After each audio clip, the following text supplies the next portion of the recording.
Hi everyone, welcome back to my channel. Today, the plant of the day is the Monstera Deliciosa. Stick around.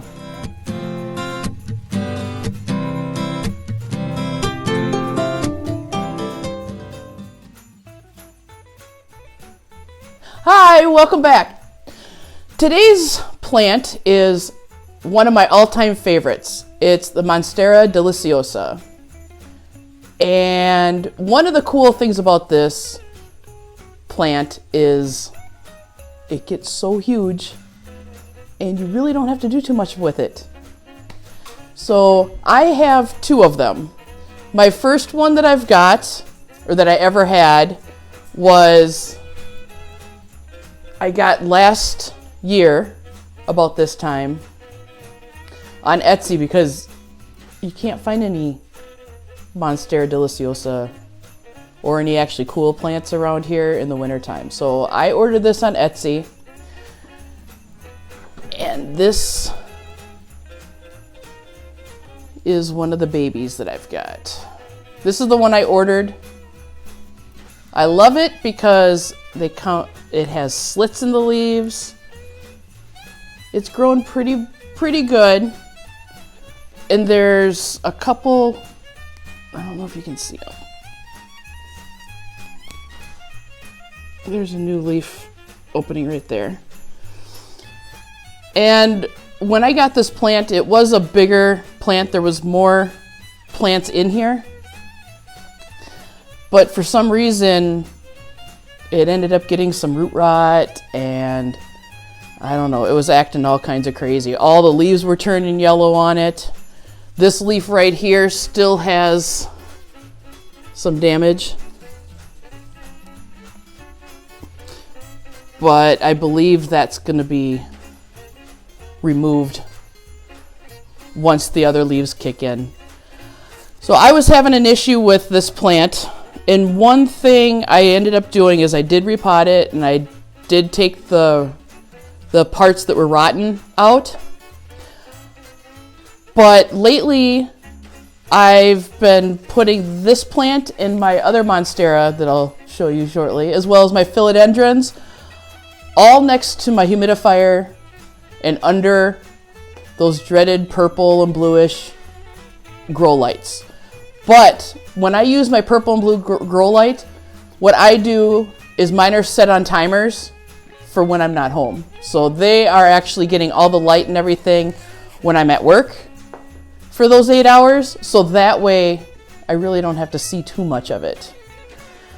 But since they've been under there, it's amazing on how much they've been growing, and they thrive in humidity, and yeah, they have permanent places next to a humidifier as long as it's winter here.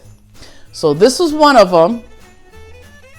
This is my first one, and I do have them named. This is Buddy. This is, yep. So that's one. I'll put that one down. And my other one is truly a monster. I got this about the end of summer. And yeah, she's huge. She's huge. And this is in a 13-inch pot, I believe. There's an awful lot of new growth in there. There's a new leaf unfurling right there, if you can see it. Yeah, I just love it. Almost all of the leaves, oh God, I put them over there. Almost all the leaves are head test, as big as my head. So that's actually kind of cool. I love this plant, and I think the main reason I love it is, like I said, I have low light situation at my house, and it doesn't argue with me. It just put it in a corner, give it water. I water it when it's almost dry or when it's on a 2 on my moisture meter. Words again. And I have it under the grow light and next to the humidifier And it has, let's count how many leaves it's got coming out. It's got 1, 2, 3, 4, 5, 6, 7, 8, 9. There's about 10 new leaves coming out on it. So keep growing, baby, keep growing. So this is the plant of the day, and it's the Monstera. I gotta find one. It's the Monstera Deliciosa.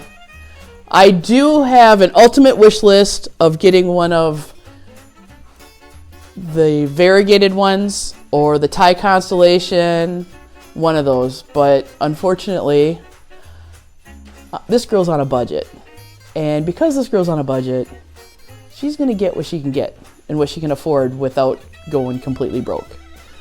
So this is one of my all-time favorite plants. The Monstera family is one of my all-time favorite plant families, as well as the philodendrons.